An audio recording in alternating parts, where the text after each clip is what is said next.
Then Herod summoned the wise men secretly and ascertained from them what time the star had appeared. And he sent them to Bethlehem, saying, "Go and search diligently for the child, and when you have found him, bring me word that I too may come and worship him." Matthew 2:7-8. Thanks, Anna. It's Advent season, but today's passage shows us that not everybody wants to accept Jesus as king, and including the powerful, including those that you might expect.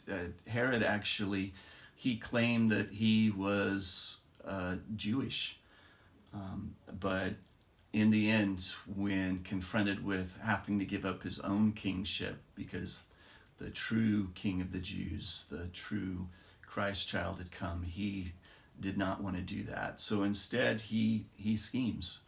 And Herod was actually a very powerful man. He was a very ruthless man. He was responsible for killing many, many people. And in the natural, you would look at this and you would say, Jesus, you have no chance. This powerful king wants to take your life. But this passage also, and what follows, shows us that it doesn't matter what the powerful want, because what matters is what God wants. And the reality is Jesus is the king, regardless of what Herod tries to do.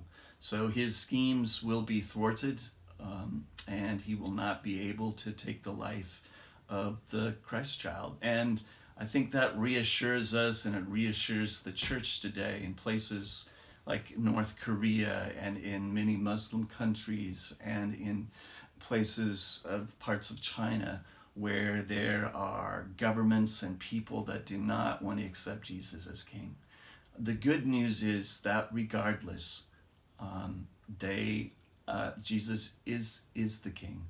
And Herod has a choice here.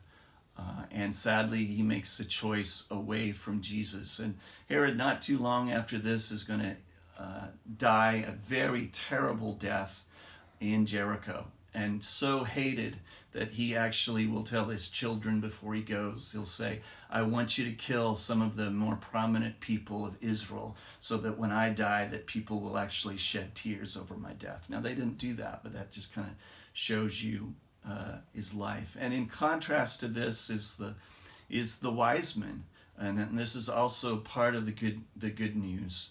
Matthew is the book of the Bible that's mainly written to the Jews, but very early on you see that these Gentiles, these non-Jews, also are having the chance to acknowledge Jesus as king, and they choose to acknowledge him as that. And their outcome is they're going to have the opportunity to meet the King of Kings, the Christ, and they will be able to worship him and rejoice. And that's the good news of Advent, that God offers a chance to worship and rejoice and acknowledge him as King of Kings to the entire world. Thanks.